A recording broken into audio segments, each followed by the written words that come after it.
March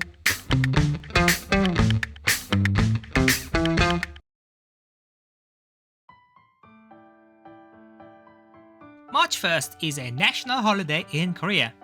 Ooh, cool. What are you celebrating? It's the Declaration of Independence Day and commemorating the March 1st movement. Oh, I think I heard about that. That's when you became independent from Japanese colonial rule, right? No, that would be Liberation Day, August 15th. Ah, I see. So, this is like the start of independence then? No. This happened in 1919. Liberation doesn't happen till 1945. Okay. So the movement must have been quite a success for you to celebrate it. Yes and no. There were at least 500 to around 7,000 casualties were counted depending on who you asked. Some people think the number might be higher. The number of injured people and arrested are in tens of thousands, many of whom died from harsh imprisonment too. Okay. But the movement was quite a success, with reported around 2 million people participating, which would be roughly about 10% of the total population back then. Wait, so what are you celebrating exactly here? To explain that, I need to go through March 1st movement. In 1910, Korea was annexed by Imperial Japan. Loss of sovereignty and harsh colonial rule followed. Limited public gathering, extortion tax, destruction of culture and history, the usual things you'd expect from colonial rules. Then came about the end of World War I, and US President Woodrow Wilson promoted the concept of self-determination.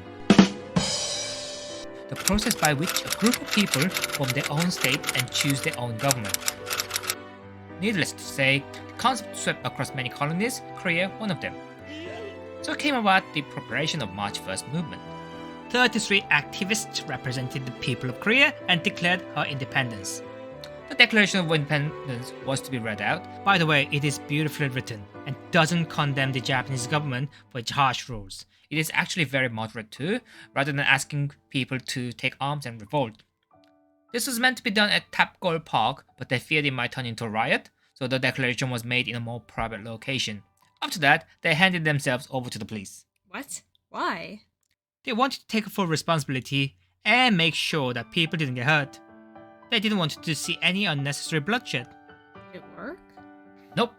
The crowd gathered in Tapgol Park and formed into peaceful procession.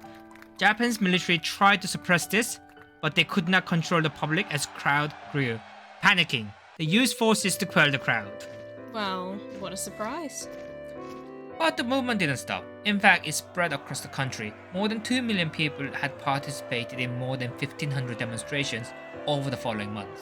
2 million people? That's a lot of people. Surely Japan must have listened to some of these demands. No, they just increased police budget and added a lot more police. Compared to 1918, 1920 saw almost triple in both budgets and numbers of police.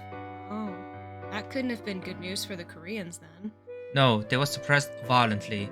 Yu Guan-soon is perhaps the most famous case. Not even exaggerating when I say every Korean heard of her name.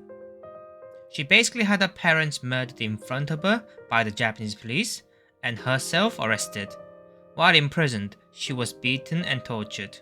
She passed away in her cells at the age of 17, still believing that her cause is just and hope for independent Korea like many others who shared a similar fate.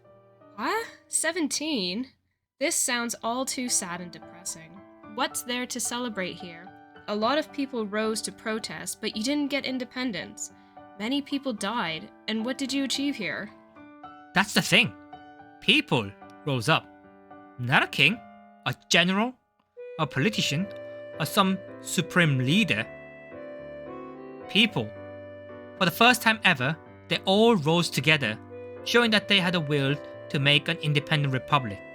The elites may have coordinated the movement at the start, but it continued with people like you and me at the helm. Also, it showed that people didn't need a king. This was the start of a republic, and people continued to fight to achieve independence. This is reflected in Korea's constitution, never omitting the March 1st movement and its idea of a republic. If it wasn't for this movement, the history of Korea could have been very different. Maybe Korea would have had a constitutional monarchy. Or perhaps it is ruled by some form of a dictatorship? It may not even exist altogether. One thing for sure is that Korean culture as we know it today would not exist if it weren't for all these sacrifices.